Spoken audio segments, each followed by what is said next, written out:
Well, we are in session 16 of our review of the book of Romans, and you can regard this session sort of as an addenda or an insert to bridge between chapters 10 and 11.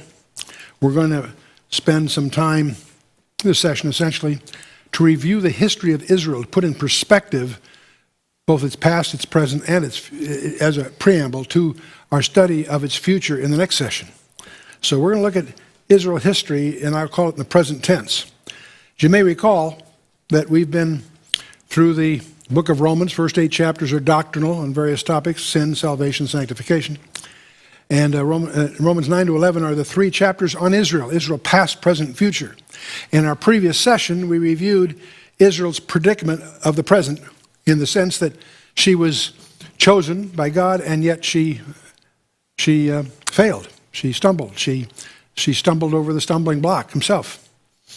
So we're going in the next session to talk about Israel's future, but I thought it would be useful before we, as we go from chapter 10 to 11, to at least refresh our memory a little bit on the history of Israel. And I'm drawing for this from a number of our previous studies. We have a very extensive study of the Middle East called The Roots of War, and many of these things will be excerpted from that and some of our other briefings. So many of you who have a deep experience with our materials may find some of this material new and some of it may be a surprise. So we're going to, next time, talk about Israel's future. But if God is so skilled at sovereign election, as we emphasized in chapter 8, whom he elects, he predestinates to be conformed, what about Israel is the question. And that's sort of the lurking question behind these last few chapters. Paul uses Israel as an example of how God deals. That's why we're studying it so intensely. These chapters will tell us a great deal about the nature of God. It isn't just our interest in Israel directly, it's lessons. Israel was chosen, we discovered, chapter 9. But although they were chosen, they blew it. We want to understand how they blew it so that we don't blow it too. They rejected the Messiah, among other things. And there is a heresy in the church that we're trying to highlight for your own study. Most churches are immersed in a heresy over this very point. They believe a view that says God is all through with Israel. They have no future. That's literally what they teach. That Israel forfeited her promises that God made to her. Those promises now belong to the church. It takes a great deal of allegorizing. Allegory is a license to invent, by the way. It literally is. You always interpret by the literals, illuminate by the allegories, not the other way around. We need to study and discern the distinctives between Israel and the church. I urge you in your Bible studies to be sensitive to the differences between Israel and the church. They have different origins and different destinies. I'm not going to badger this more other than just to make you sensitive to it. See, the very bizarre belief emerged in the 4th and 5th century became the primary doctrine of the Christian church. That had tragic consequences for the Jew. It justified all kinds of astonishingly horrid persecutions of the Jews, the Christ killers, they called them. They were the Christ killers. If you want to blame someone for the crucifixion of Christ, blame me. It was my fault. My sins that put him on the cross. Now, the Reformation did a lot of wonderful things in soteriology, but it did nothing to stop the anti-Semitic beliefs. And that confusion in the church about Israel is what led to the Holocaust in Europe. And that's been well documented. This same confusion is emerging again and will lead to the next Holocaust. That's the reality. The first Holocaust killed 1 Jew out of every 3. The next Holocaust will kill 2 out of 3, according to Zechariah 13, verses 8 and 9. I didn't say that, Zechariah did. And the roots of this next Holocaust will be the same as before, anti-Semitism within the church itself. When I say church here, I mean the organized church, obviously. When the church became anti-Semitic, it obviously was tragic for the Jew. It was also tragic for the Christian because we lost our Jewish roots. Most Christians have no idea what the Old Testament is all about. Just a matter of, first of all, basic literacy. Here's an interesting thing. Put your finger in the Bible at Genesis 12. And then put your other finger in Acts chapter 2. And pick it up. Pick up your Bible from Genesis 12 to Acts 2. And what's between your fingers is all about Israel. Think about it. Yet most people have no idea about the concept of Israel, that is, in the sense that it is a key instrument, the key instrument of God's plan of redemption. Okay, why is all this so important? Because of the summary, the purpose, tragedy, and triumph of all history. Jesus said, "O Jerusalem, Jerusalem, thou that killest the prophets and stonest them which are sent unto thee, how often I would have gathered thy children together, even as a hen gathereth chickens." That was the purpose of all history. That was the climax of all history. But you would not. Behold, your house is left to you desolate. Forever, no. We're going to discover in the next chapter of Romans when that's going to end. Blindness was decreed upon Israel until a certain point in time, and we'll study that in our next session. But the triumph of all history, of course, is when Jesus says, "I say unto you, ye shall not see me henceforth until ye shall say, Blessed is he that cometh in the name of the Lord." The good news is that restoration is coming, and they will be restored. So chapter 9 was Israel's past, chapter 10 Israel's present, chapter 11 Israel's future. There are two agendas to this entire section. Israel has a future. God has a future plan for them. We're going to learn about all of that. Understand the points Paul is making relative to the existence of Israel that affects all of us. Every one of these things affects every one of us. Israel present, rejected, and why. You know, we did a special study on the Middle East called Roots of War. And when you talk about the Middle East, you can't help but think of Macbeth's famous scene. Act 4, Scene 1. Double, double, toil and trouble, fire, burn, and cauldron bubble. You remember the witches stirring that in the famous Shakespearean play? Well, what kind of a cauldron are we talking about? Well, you take the countries that make up the Middle East and dump them in this cauldron, and they all blame all their plight on Israel, which is ridiculous, of course. Absolutely absurd. Because there have been all kinds of wars that Israel has nothing to do with. But they create this belief. And we'll talk about some of the strange ways they do that. Israel. Most of you recognize this flag, officially adopted in 1948. First introduced in 1891. Not earlier than that, by the way. It was used in ancient history, but for many different purposes. The six-pointed Star of David is an ancient Jewish symbol, but blue and white stripes, of course, the Levitical colors. But Israel. When did Israel begin? Some would say Genesis 3:15, the seed of the woman and so forth. Well, that's a defendable argument, and the summary of that woman, in that sense, is in Revelation 12. Others would argue that it started in Genesis 12, the call of Abraham. Then you could defend that. But clearly the Scripture says that Israel went down to Egypt as a family and came out as a nation. They were born at the Exodus, according to Exodus chapter 4. Now, if we start looking at the chronology of the nation, in roughly something in the neighborhood of 1500 BC. I'm using Ussher's dates here. Some scholars would quibble with a few of them, but they're widely accepted as at least a frame of reference. But the birth of nations sometime in roughly 1500 BC. They went into captivity as a family, out as a nation. And it was about 1445 or so that the conquest of the Promised Land under Joshua was accomplished. You're getting up to about 1100 when Saul was appointed as the first king, 1 Samuel 10. And it's not that many years later that, say, 1048, that David captures Jerusalem from the Jebusites. And about roughly nominally 1,000, dealing round numbers, that's when Solomon dedicates the first temple in Jerusalem at the Feast of Tabernacles, 2 Chronicles 6:7. About 974, we have the civil war that divides kingdom into two houses, the house of Israel to the north and house of Judah to the south. And they have many different dynasties up north. They go from bad to worse.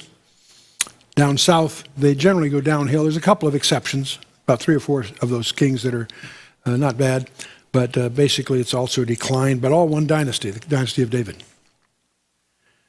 We get to 721. The northern house, calling themselves Israel, was defeated by Assyria and totally exiled. They weren't taken captivity in a aggregated sense. They were taken into slavery and distributed throughout the Assyrian Empire. Assyria had a policy of commingling. They would take other captives and put them in this country and take their, in order to break down any sense of national identity, and they succeeded in doing that. And so the northern house disappears from history at that point. There is a spiritual sense in which the two houses will be rejoined in the millennium. We have evidences of that in the scripture. Well, the big event occurs in 607 when Pharaoh Necho of Egypt, a big power at the time, was defeated by this young son of Nabopolassar, a guy by the name of Nebuchadnezzar, son of the king. Great general, very effective. He defeated Pharaoh Necho at the Battle of Carchemish in 607, roughly.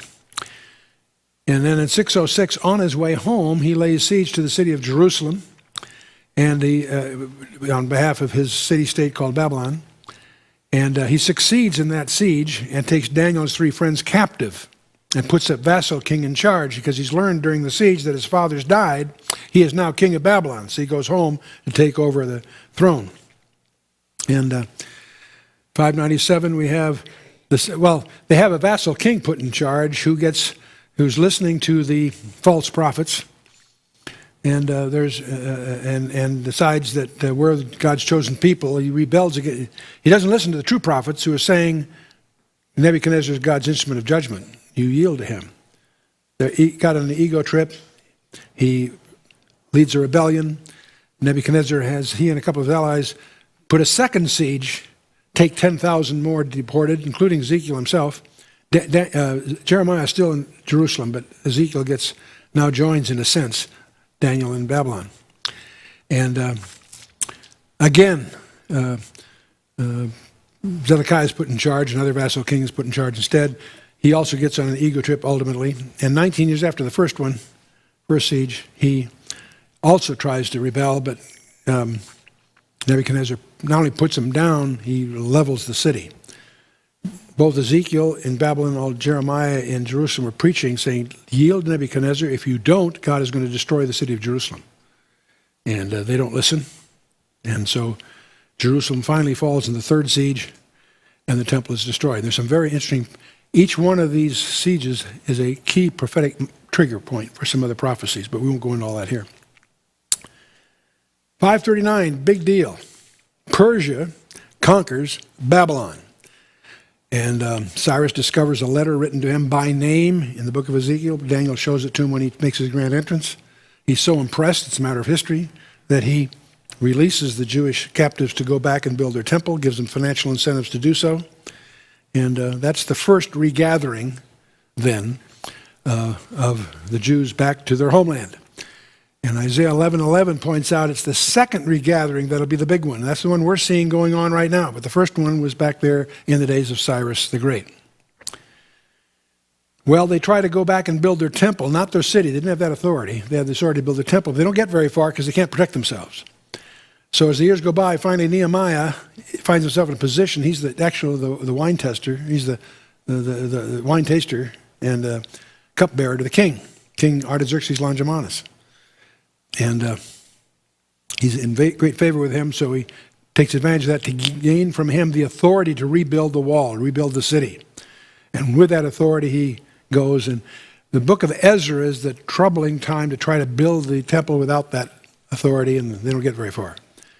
But Nehemiah gets the decree to rebuild the city, and that's a trigger point for the famous prophecy that Gabriel gave Daniel chapter 9. And you really want to understand the 70 weeks prophecy, the last 4 verses of Daniel 9, because if you understand that, everything else ties together. Well, it is until 332 that Alexander the Great conquers the Persians. Phenomenal young leader, incredible gifts, but he conquers the Persians, and that begins the Hellenistic rule of Judea. And if that brings you down to this, as they succeed, and Alexander dies, 4 of his key generals divide the empire. But the one that we watch for biblical reasons is in 167 BC. Antiochus IV, Antiochus Epiphanes, he called himself, ransacks Jerusalem. But he does a whole series of things. He makes reading the Torah, the Jewish scriptures, punishable by death. If parents circumcise their children, they get killed.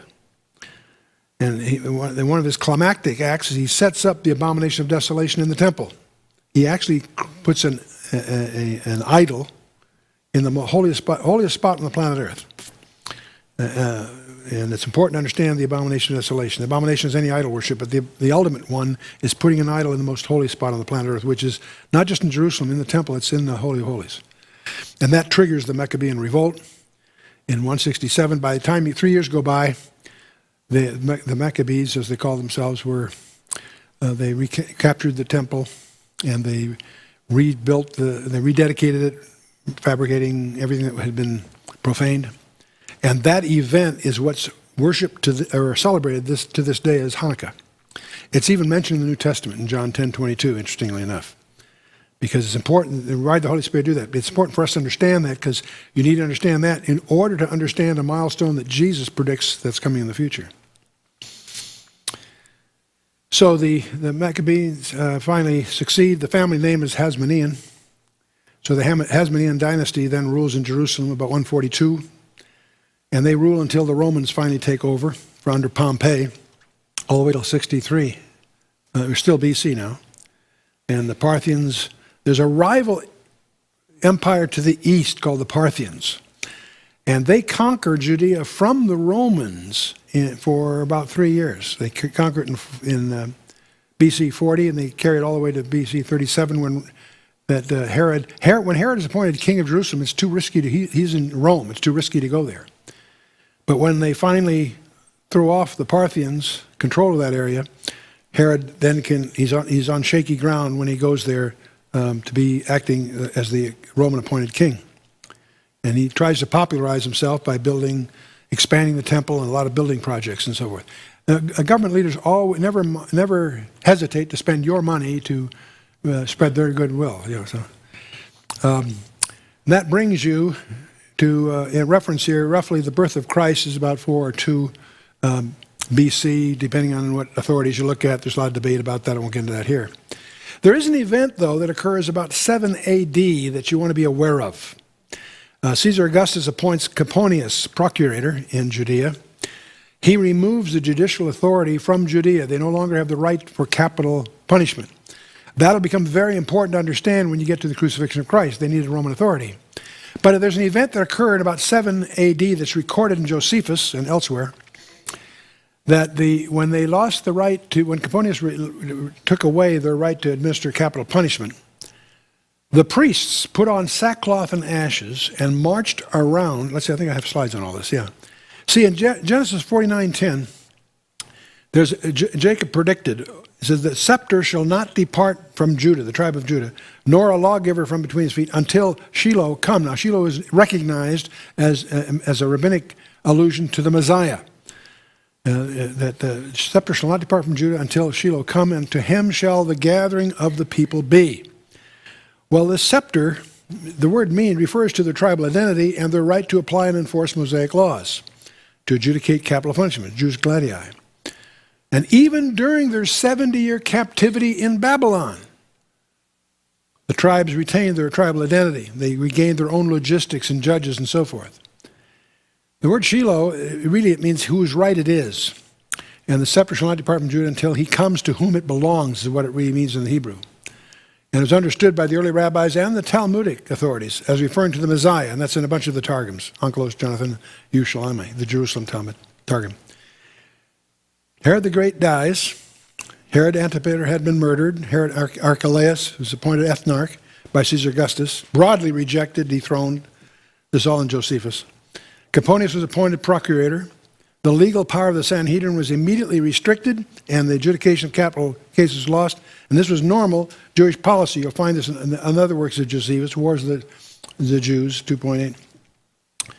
In Antiquities, it describes this. After the death of Procurator Festus, when Albinus was about to succeed him, the high priest Ananias considered it a favorable opportunity to assemble the Sanhedrin. He therefore caused James, the brother of Jesus, interesting allusion here in Josephus, Jesus, who was called Christ, and several others who appeared before this hastily assembled council and pronounced upon them the sentence of death by stoning.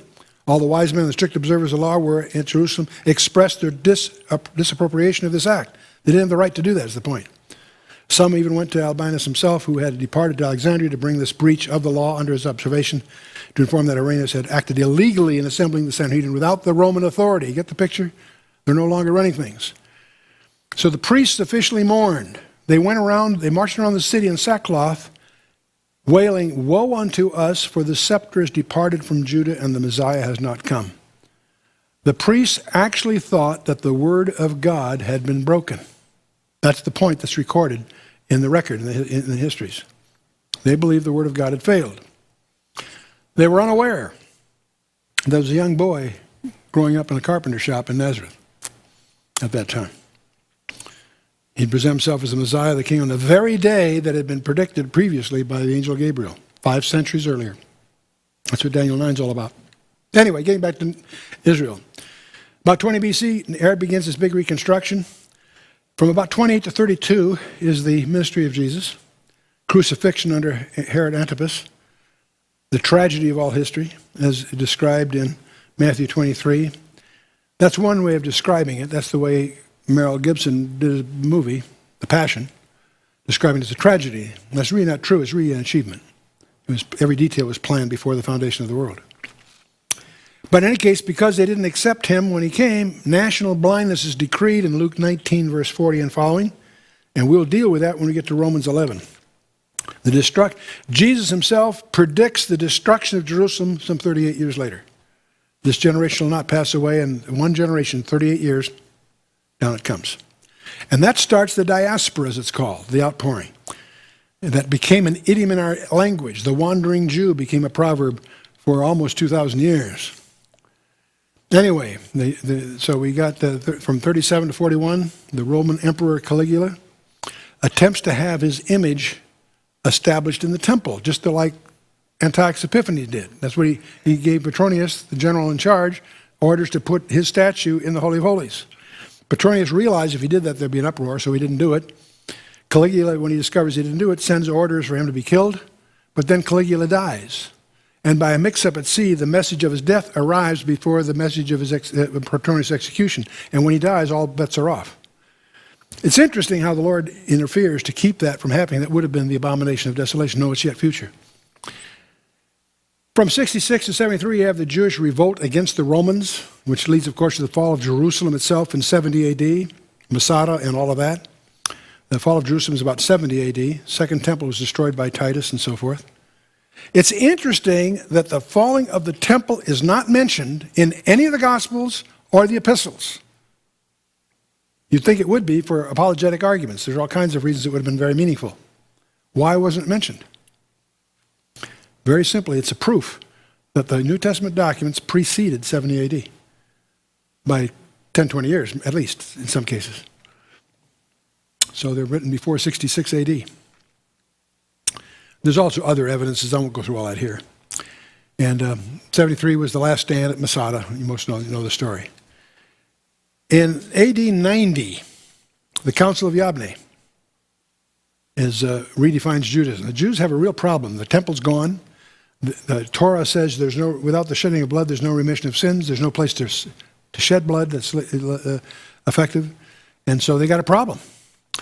And so they redefine Judaism into a works-oriented, do-good kind of program. And that's all that definition gets started in AD 90 and gets modified as the Talmud gets published a few centuries later. But 132 AD, Bar Kokhba declares himself as the Messiah, and he has a revolt. He successfully destroys the Roman 12th Legion, something they never really recovered from. And he begins trying to rebuild the temple, but it doesn't last long. It takes the Romans about 3 years to get their act together, and they finally crush the Bar Kokhba revolt. But what comes as a result of this, Emperor Hadrian at that time decides there's no way they can rule this troublesome land as long as there's any Jewish presence there. So he orders the city of Jerusalem totally plowed under and builds a Roman city on top of that. And so Aelia Capitolina was the name of the city. And It was Hadrian's middle name, and his capital was built on the ruins. But the interesting thing was, a temple to Jupiter was built over the site of the Jewish temple, and we think we know where that is, and it's not where the Dome of the Rock is. Anyway, the names they deliberately named the region after the Philistines. The way to do that in Latin was to call them Palestina. That was the Latin term for the Philistines. They're deliberately trying to eradicate any evidence of Jewish presence. And with that Roman name of Palestina, sticks, of course, with the British, and the Jerusalem Post was called the Palestine Post until the state was finally formed and so forth. But when you use the word Palestine, you're using the name of their enemy, given to them by their enemies. You get to the into the 4th century. By now, Constantine has taken over, and he legalizes Christianity throughout the Roman Empire. He doesn't declare it the state religion. That's his second successor after him does that. But he does make it legal. It was illegal up till then, but he realizes over half the world was slaves, and most of them were Christians in the caves hiding. He was a very shrewd maneuver for lots of reasons. He not only legalizes Christianity, that was popular for lots of reasons, but he also declared one day a week as a day of worship. He had 3 different groups of sun worshippers in his empire, and so he felt he was unifying the empire by doing all that, and administratively it was very effective for him. And he also is fed up with Rome, so he moves the capital of the world to Byzantium and renames it Constantinople. And over 1,000 years later, it'll be run over by the Muslims, and they rename it Istanbul, as it is today. Well, it's the second successor after Constantine, Theodosius, that makes Christianity the state religion of the entire Roman Empire. Big disaster, of course, because now you've got state-appointed pastors and no regenerates, or very few probably. But by about 570, another event occurs. Muhammad is born in Mecca, and the rise of Islam begins. Syria fell in 634, Jerusalem 637, Egypt in 638, Persia in 640, North Africa in 689, Spain 711. This was all stopped at Tours, France in 732. We'll come to that in a minute. Anyway, the Persians sacked Jerusalem in 614. The Byzantines recaptured Jerusalem. Then Jerusalem's conquered by Caliph Omar. And that's when the Dome of the Rock presumably was built. The Muslim domination of Jerusalem begins. It's interesting that they had domination of that for over 1,000 years and let Jerusalem turn to rubble. It never was their capital. That's interesting. By 732, the big event occurs in Europe. Charles Martel defeats the Moors, the Muslims at Tours, France, that arrests the incursion of Islam into Europe. And it was interesting to hear Avi Lipkin talk about this because as a Jew, he's always hated crusaders for obvious reasons. Crusaders went through having contests of how many Jewish babies you can get on a sword and that sort of thing. So there are all kinds of horror stories. But he also realized when he was visiting some of his roots in Spain is that Charles Martel, if it hadn't been for him, they all would have been speaking Arabic. That Europe almost fell to Islam. It was the Crusaders that kept it from happening, to which Avi realized that the Jew owes them a debt. Well, finally, the Abbasid dynasty of Baghdad seizes control of Jerusalem. Egyptian-based Fatimid dynasty conquers Jerusalem. All the synagogues and churches are destroyed. This is about 950 now. The Seljuks conquer Palestine, persecuting both Jews and Christians. It's interesting that Islam's enemies, they call their enemies the people of the book. They mean Jews and Christians. And I think we'll both be glad to sign up to that one any day. Mamluks rule from Cairo at 1291. Jerusalem becomes a city of exile for all kinds of dangerous criminals and disfavored officials. That was Cairo's place. Anyway, the Ottoman Empire succeeds the Mamluk Empire, so Jerusalem is in Turkish hands then for the next 4 centuries. Now realize during all this time, Jerusalem is not a capital of any of the Islamic interests that are in charge. Different groups are in charge, different Muslim groups, but never making it a capital. Damascus sometimes, Cairo other times, and so forth. But in the walls that you see there now, if you visit it, were built by Suleiman the Magnificent in the 16th century, actually, 1537 on. And I love this. In 1544, the Muslim authorities, they sealed the Golden Gate because they hear that the Jews believe the Messiah is going to go through that gate. So they sealed it to make sure the Messiah couldn't get through there. I got news for them. They happen to have the wrong gate, but even so, that's another thing. Okay, and then we have the First Crusade, roughly 1100 in round figures, to Jerusalem. Crusaders lay siege to Jerusalem, recapture the city for a little while. Wholesale massacre of almost 40,000 Jews and Muslims. Crusaders declare Jerusalem the capital of their Latin kingdom. Now notice it's interesting, it's the enemies of Islam that make it a capital, not them. Brings you about 1187 when the Muslims finally recapture Jerusalem under Saladin, who encourages the Jews and Christians to settle in Jerusalem and help him fight the Latin Crusaders. I think that's kind of interesting.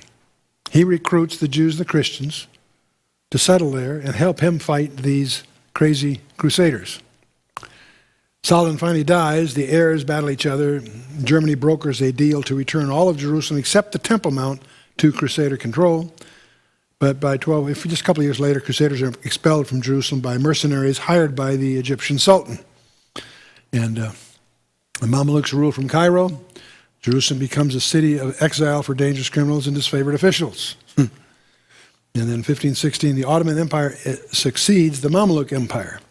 So you got the Turks succeeding the Egyptians, if you will. And it's in Turkish hands for the next 400 years. And the walls of Jerusalem rebuilt under Solomon the Magnificent, as I think I mentioned that one.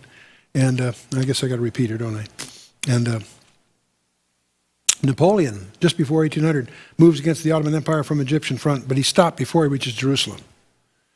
Now, in 1860, the Mishkan Sha'ananim, that's the first Jewish neighborhood built outside the Jerusalem walls. When you visit Jerusalem, there's a very conspicuous windmill that commemorates this. And so this is, up till then, it was getting cramped because the traditional view was to be within the walls for protection. By the time you get to 1860, that's an obsolete concept, and they're beginning to obviously live outside the walls. And you have to realize when you read Ezekiel, he never saw a city, an unwalled village. That was just unthinkable. Well, that's common today, of course. In 1881, that's in Russia, the pogroms start awakening the Jewish identity. And so we're getting into the late 19th century, and a number of events start to indicate that the regathering is going to begin. In 1882, there's the publication of Leo Pinksker's Auto-Emancipation, calling for the establishment of a Jewish state. And this began the first wave of Zionist immigration to Palestine.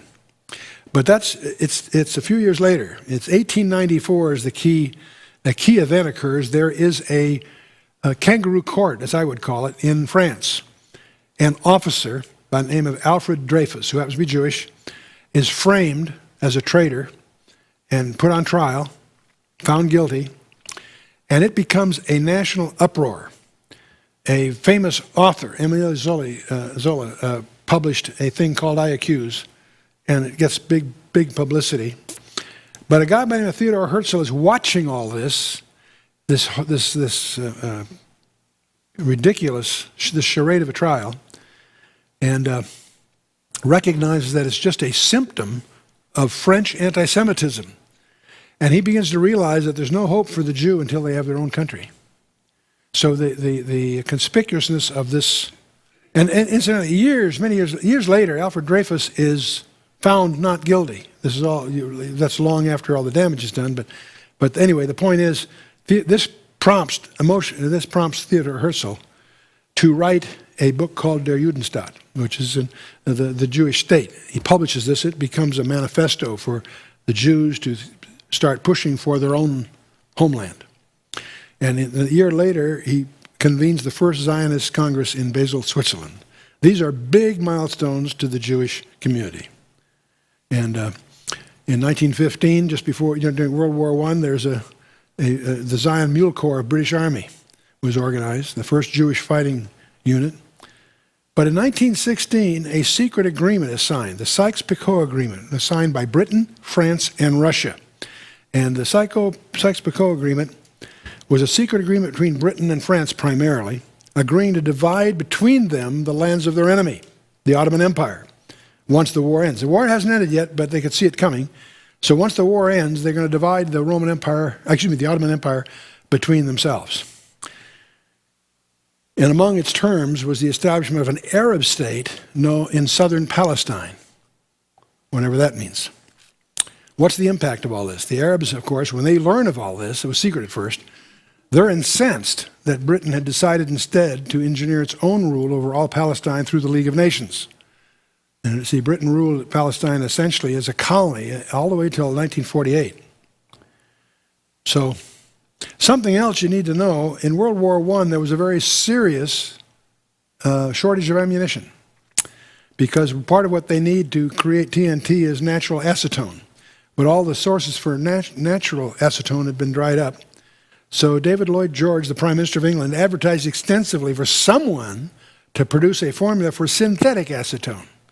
And it was developed by Dr. Chaim Weizmann, and he later becomes one of the first presidents of Israel. Anyway, the resulting availability of gunpowder, because of what he did, turned the tide of the war. And this was widely recognized. And that's why it occasioned the publication of what's not the famed Balfour Declaration. So we have in 1917 this famous document, a short note, really, just from the Foreign Secretary, A.J. Balfour, to Lord Rothschild, one of Britain's most prominent Jews, stating that, quote, His Majesty's government view with favor the establishment in Palestine of a national homeland for the Jewish people. That will later be abrogated by a white paper, but the point, it became a major mandate document in the eyes of the Jews. And it helps speed Jewish immigration to the Holy Land, and it's regarded as a formative national document by the Israelis. But this, together with the Sykes-Picot Agreement, laid the foundation for the current conflict in the Middle East, interestingly enough. Some other things that will come up here in a minute. The Versailles Peace Conference, of course, Wilson argues for self-determination of peoples. There's the Jewish-Arab Accord. Jews claim the Jewish homeland in Palestine. The Arabs claim an Arab state from Iraq to Yemen. Incidentally, when they defined their Jewish state, they exclude Palestine. I think that's interesting. They didn't see that as theirs then. Then we get to the San Remo Conference in 1920. That granted Britain the mandate over Palestine with the aim of encouraging immigration and the settlement of Jews and the establishment of a Jewish homeland. However, the British officials instigate Arab riots in Palestine. The rioters demand an end to Jewish immigration and the incorporation of Palestine to Syria. And obviously, we're starting to get into the 20s. We're beginning to realize that oil is important. So that's a factor behind the scenes here.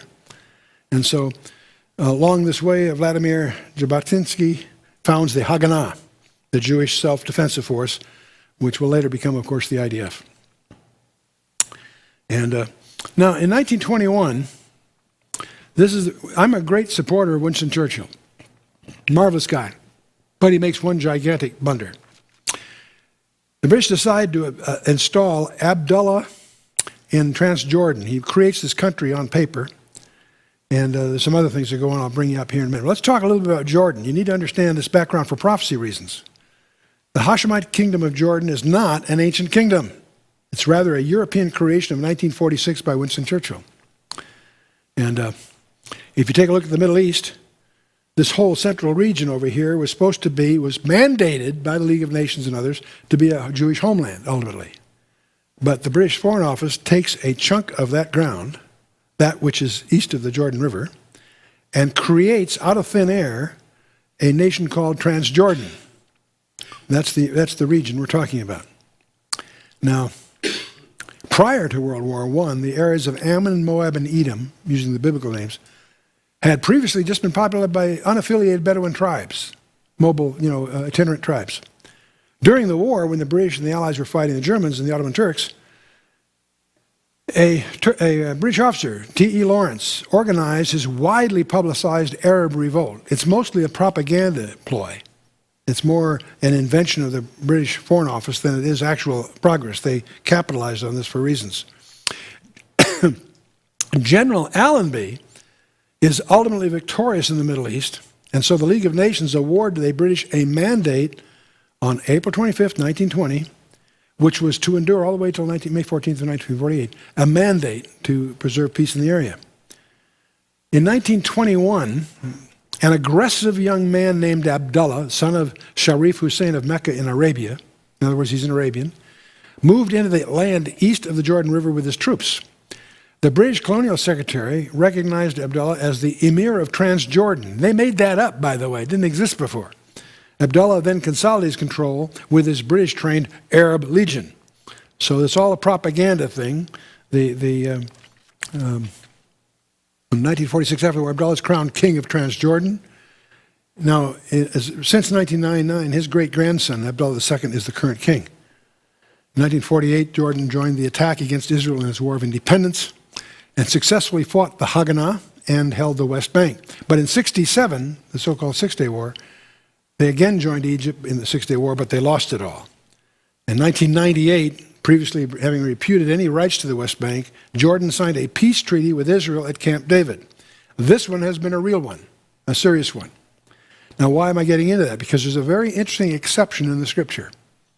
In Daniel chapter 11, verse 41, speaking of the Antichrist, it says, "He shall enter also into the glorious land," I assume that's Israel, "and many countries shall be overthrown.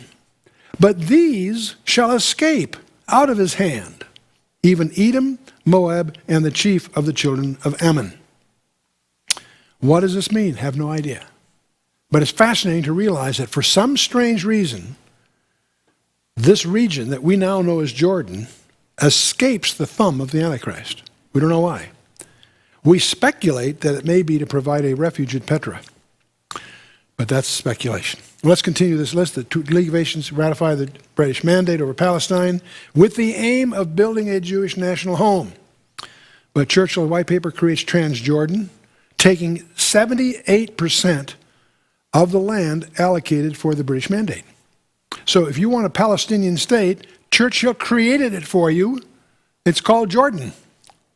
It literally stole the land from that which the League of Nations had set aside for Israel, 78% of it. Well, listen, when Vladimir Jablonski founds the Zionist revisionism, forerunner of the Herut political party and the modern Likud party, there's riots in the 20s, 29, the other big riots, massacre of Jews in Hebron, Safed, and Arabs demand an end to Jewish immigration. The Arabs continue to scream, and Britain accommodates the Arabs. In 1930, they actually produced a white paper which limits Jewish immigration to Palestine, in direct contravention to what the mandate that they were given by the League of Nations. Then in 1933, another event occurs that got all of our attention, thanks to Churchill. Hitler comes to power in Germany, and he passed the Nuremberg laws. What are they? They became one of his party's infamous, it was after one of their big rallies. The laws provided for the legal framework for stripping Jews of all their rights as human beings. It's astonishing to read that framework. The first of which is titled The Law for Safeguarding Human Blood and Honor. The laws and their successors paved the way for deporting the Jews and ultimately for death camps of the Holocaust. What's the impact? Murder of 6 million European Jews. And the inability of most of the survivors to return home even after Germany was defeated in 1945. But the good news is, many people would argue that if it wasn't for this, you wouldn't have a Jewish state today. It took the guilt of this mess and the sympathy of the world to get the state formed, is the argument that is advanced by some. But meanwhile, of course, the violence continues to get prompted by the Arabs in Palestine. Arab rioters murder 500 Jews and thousands of Arabs, demanding an end to Jewish immigration. The Arab nationalist movements riot to stop Jewish homeland Palestine. They throw their support behind Hitler. The Arabs throw their support behind Hitler. Everybody forgets that today. But the 1937 the Peel Commission asserts that the Jewish national home cannot be built in Palestine. It recommends that repartition of Palestine into a tiny Jewish state, 5% of the total area, and the Arab state in the remainder. It's rejected by both the Arabs and the Jews. Britain halts Jewish immigration to Palestine, condemning millions of European Jews to the Holocaust. There's 1937. And America participated in this, relegating these boatloads of people to the death camps. 1938, Munich Conference, that betrayal of the Czechs. I want us to get into the Sudetenland story. We'll come back to that in a minute.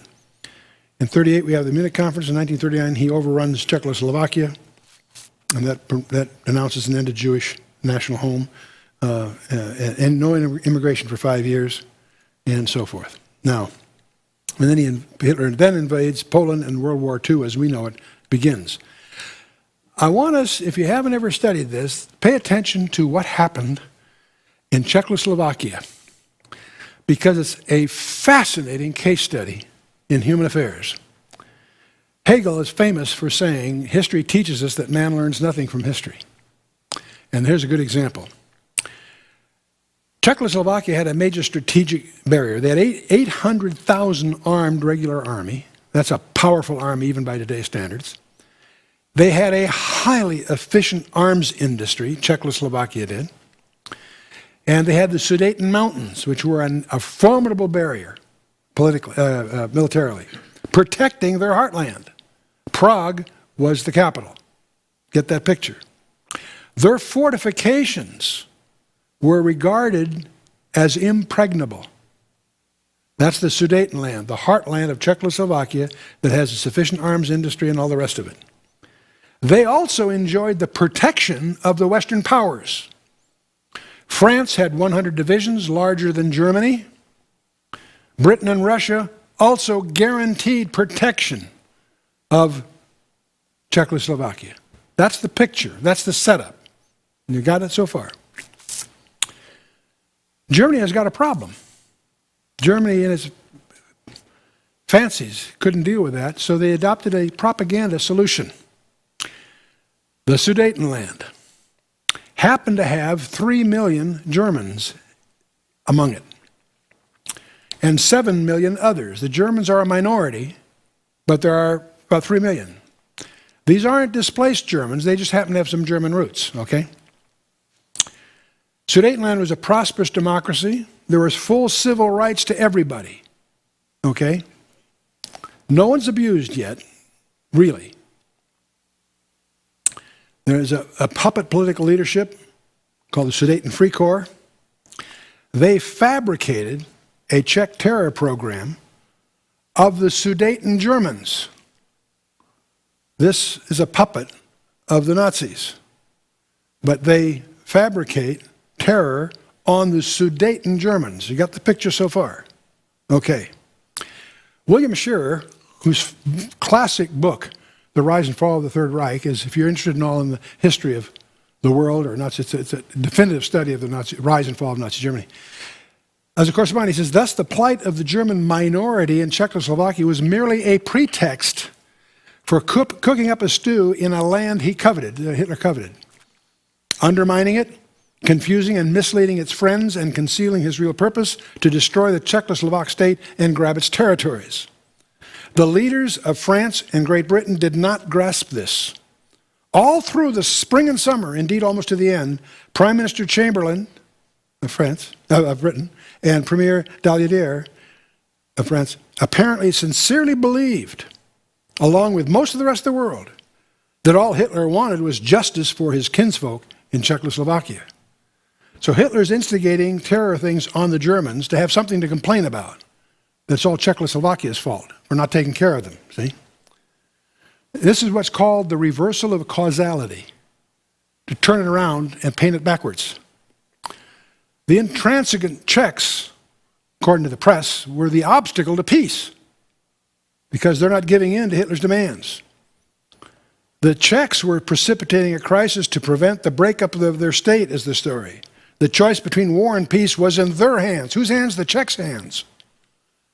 This petty segment of Europe is harassing the human race, was the call. Suddenly the Czechs are the bad guys. There's a small minority of Germans that are being assaulted by a terror group, and all the propaganda is blaming Czechoslovakia for not dealing with that, and it becomes the cause célèbre. It gets worse. It gets worse. The argument is the Western powers should force the Czechs to relinquish the occupied territories. Czechoslovakia is somehow painted as inappropriately occupying this that really belongs to these Germans. Hey, they're a minority in the first place, and they're not the ones screaming. Hitler from outside is screaming. Their manufacturing point of view. In 1937, 1938, the Czechs were pressured by leading Western powers to meet the Sudeten demands.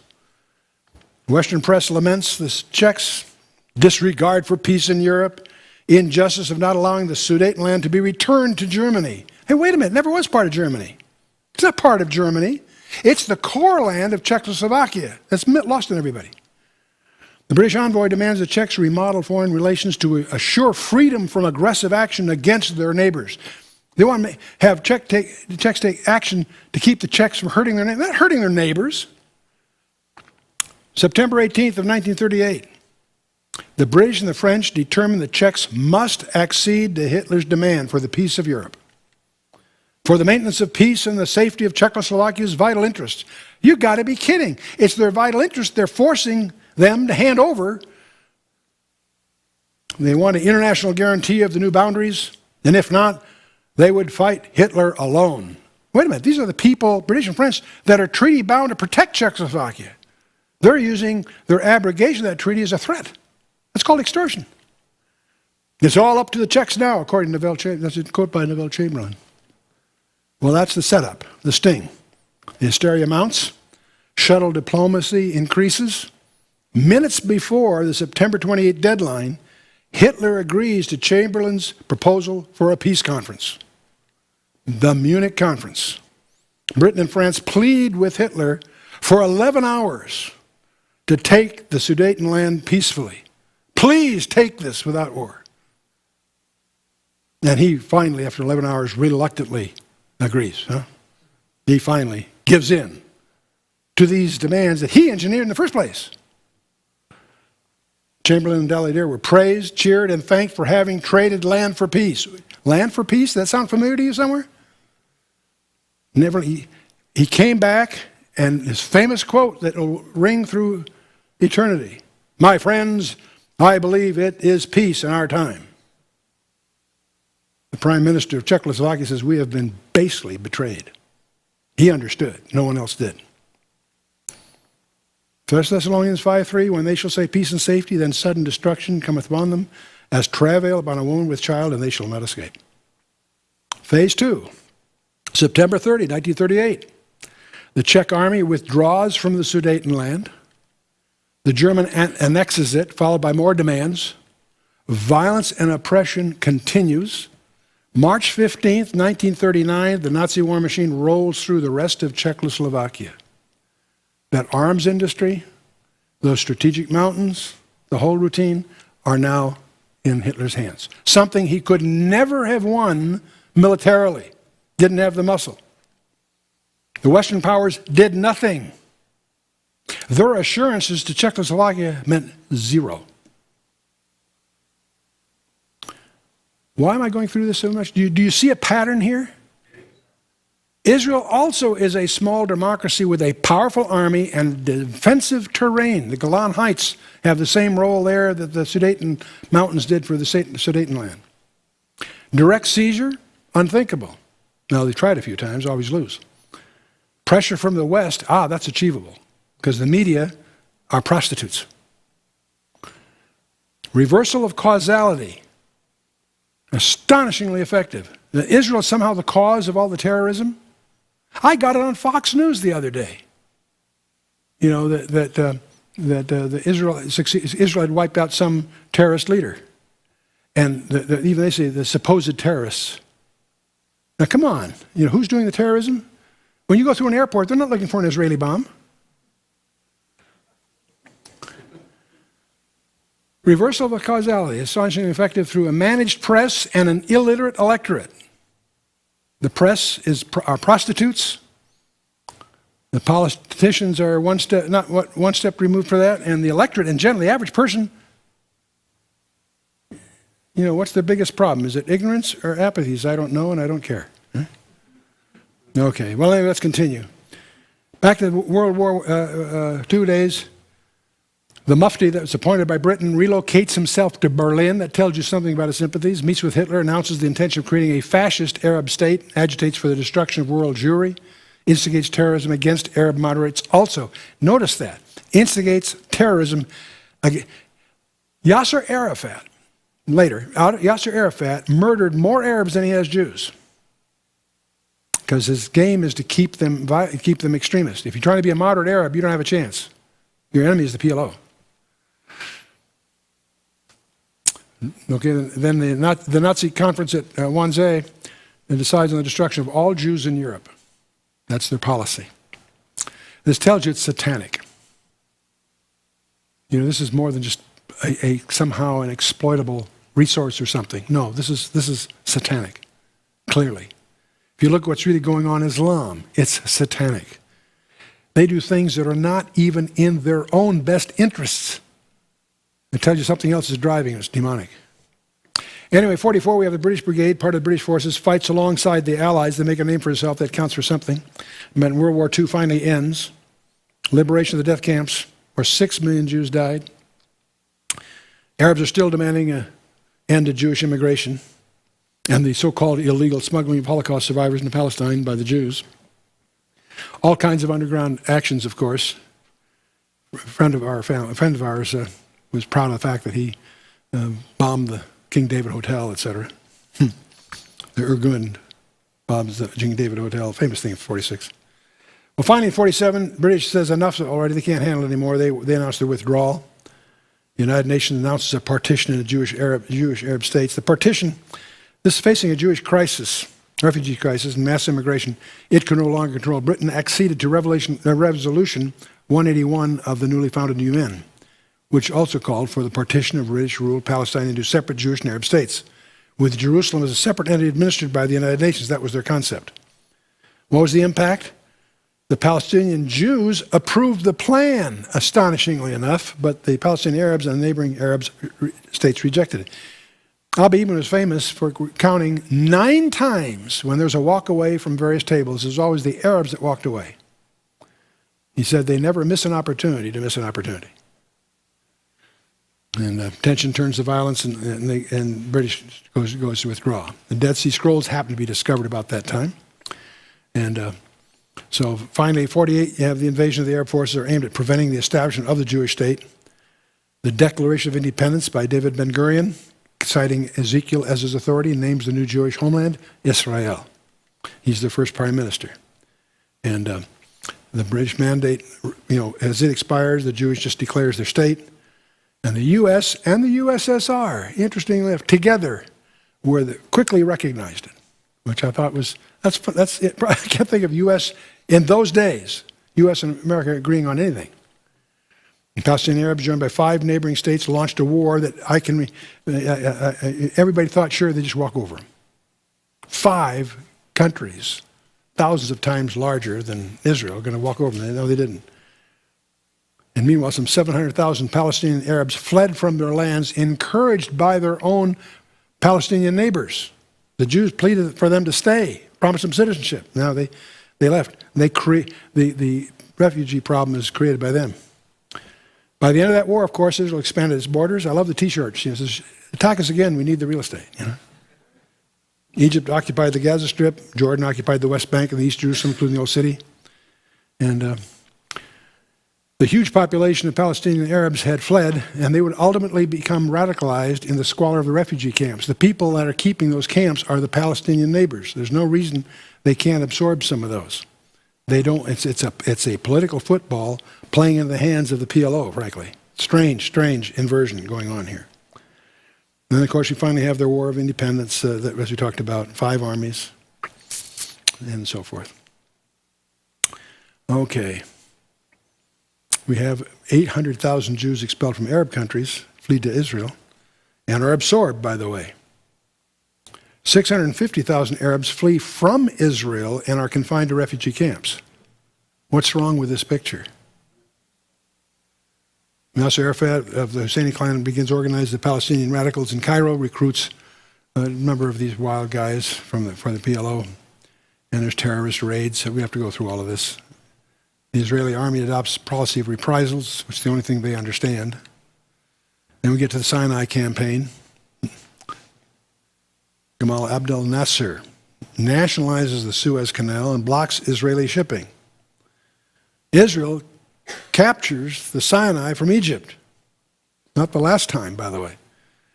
And terrorist bases in Gaza dismantled. The Soviet pressure forced Israel to withdraw from the Sinai without a peace treaty. And get this, Dwight Eisenhower guarantees protection of Israeli shipping. A few years later, when they called for that protection, believe it or not, the record shows we couldn't find the paperwork. And you can't believe that stuff until you see it in the documentation. 64, the PLO is founded. I want you to notice the year that the PLO is founded. 1964. What does it stand for? The Palestinian Liberation Organization. This is before 1967. This is when they had what they call the West Bank. This is before they had what they claim they're after is what they had then. No, they were formed to get the whole thing.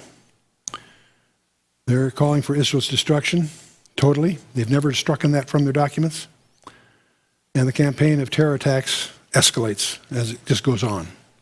And so the PLO adopted a charter setting out its claim to all the land once ruled by Britain as Palestine.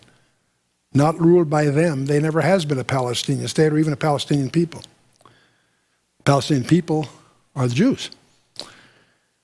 And again, it's this inversion thing that's so astonishingly effective to an illiterate press. And so, anyway, on it goes. And the charter of the PLO codified its ideology and rationalized its violent tactics. And the radical language became a major stumbling block after the Oslo peace process, which began in 1993, has never been revised. They say they were canceled. They, in fact, have not. They haven't done that at all. They claim they have. They haven't. And so, and Egypt floods the Sinai with troops, blockades the Israeli shipping. In 1967, the American guarantee to protect Israel fails to take effect. And it's literally a record. They couldn't find the paper. They placed it, they literally, through diplomatic channels, placed a call and couldn't find the paperwork. 6-Day War then.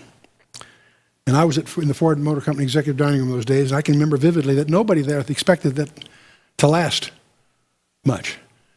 I had reason to believe that they had nuclear weapons, and I always wondered what would happen if it went 7 days. After 6 days, they'd established themselves. Israel defeats the combined forces of Egypt, Syria, Iraq, and Jordan, captures the Sinai and Gaza, Judea, Samaria, and the Golan Heights. And Israel is reunited. And Jewish settlements in eastern Jerusalem, Judea, and Samaria were reestablished. I don't know why they didn't just annex it all. 67, the UN steps right in to fix all this. 2 UN security documents, 242 and 338, called for sides to renounce the acquisition of territory by war. Why? Why? They didn't start it. They also asked for a solution to this Palestinian refugee problem. Not ask the Palestinians about that. Anyway, in respect of sovereignty and independence of the others. So these resolutions rallied international sentiment against Israel to keep the territory it won in the 67 war. The West Bank, East Jerusalem, the Gaza Strip, So that's been the bone in the throat. See, it's interesting, the main impact, the main detriment to priests in the Middle East is the UN. It's astonishing to see that again and again. I'll come back to that in a minute. Then we have, of course, the Yom Kippur War. By the way, it's really interesting to visit Cairo. You remember the Yom Kippur War. Ariel Sharon circled the entire Egyptian Third Army. They were wiped. They were, in effect, totally outflanked, right? It was the intervention of, what's his name? I'm drawing a blank. Our Minister of State at the time, shuttle diplomacy, forcing us to stop and give it all back. He wrote the book.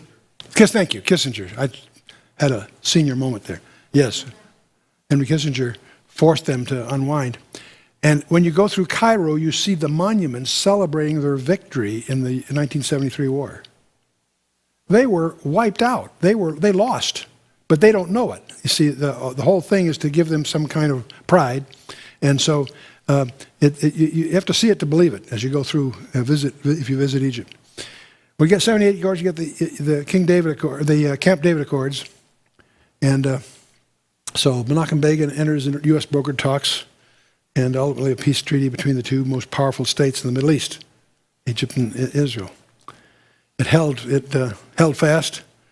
but the relationships between the states were still strained. And Sadat was ultimately assassinated largely because of Camp David, and the attempt to draw the Palestinians, Jordan, and Syria into talks failed. So then we have the annexation and claims. Israel passed 2 key laws in the 80s. The first named all of Jerusalem, including East Jerusalem, the Old City, as Israel's eternal capital. Jerusalem is the capital of Israel, but even the U.S. hasn't got the guts to do what the Congress has instructed the administration to do, which is to put our embassy there. But we won't do that. And the second annexed the Golan Heights, which is kept from Syria in 1967. And so these moves by the right-wing government enraged the Arabs, of course, and made future talks more difficult. The Israeli moves argue these moves are vital to the security and their identity. And most of the world, including the U.S., still maintains its embassies in Tel Aviv, because we do.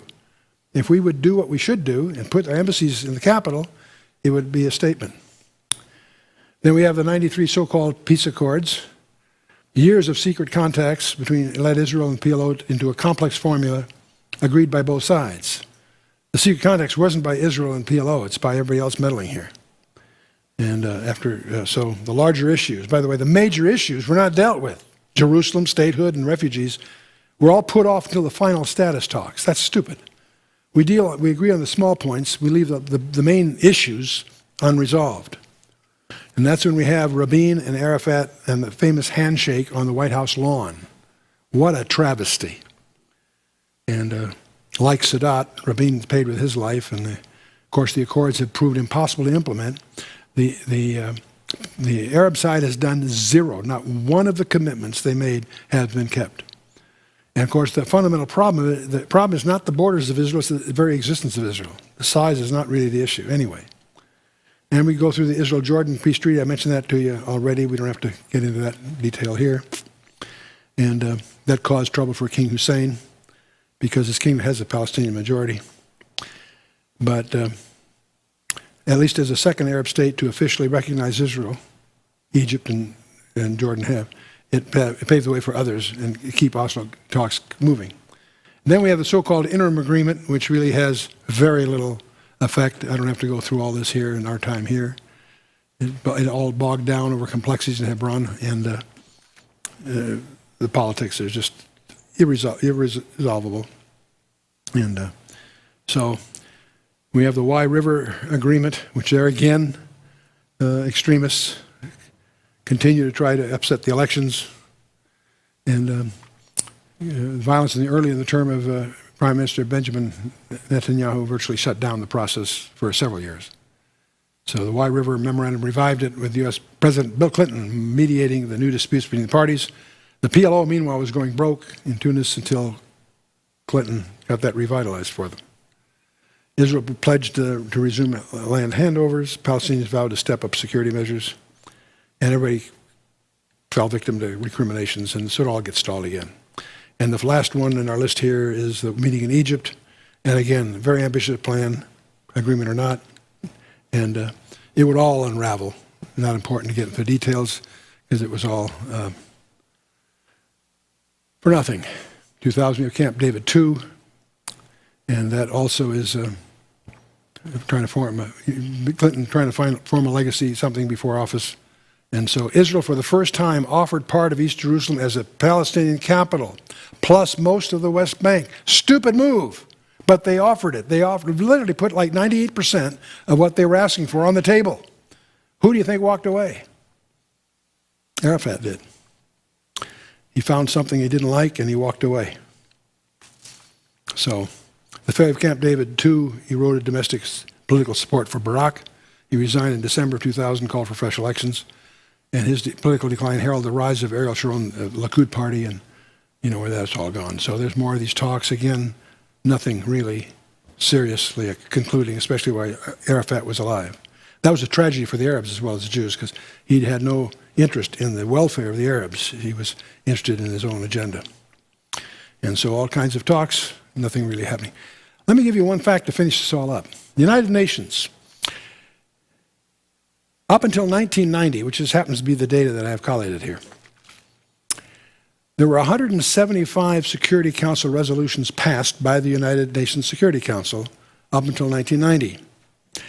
Of the 175, 97 were directed against Israel.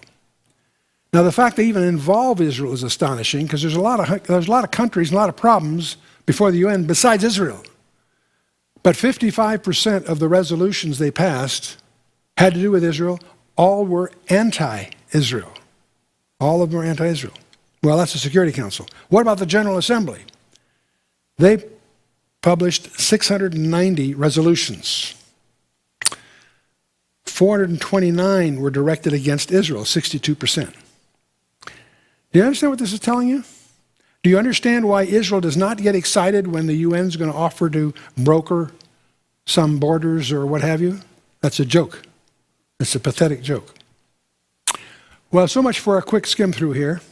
Romans 9 was Israel past. Romans 10 is Israel today, and so we thought it would be appropriate in order to get to Romans 11. Our next session will be on Israel's future. And so I encourage you to read Romans chapter 11, which is going to deal with a lot of events that are on our horizon that are going to impact every one of us here. So let's stand for a closing word of prayer.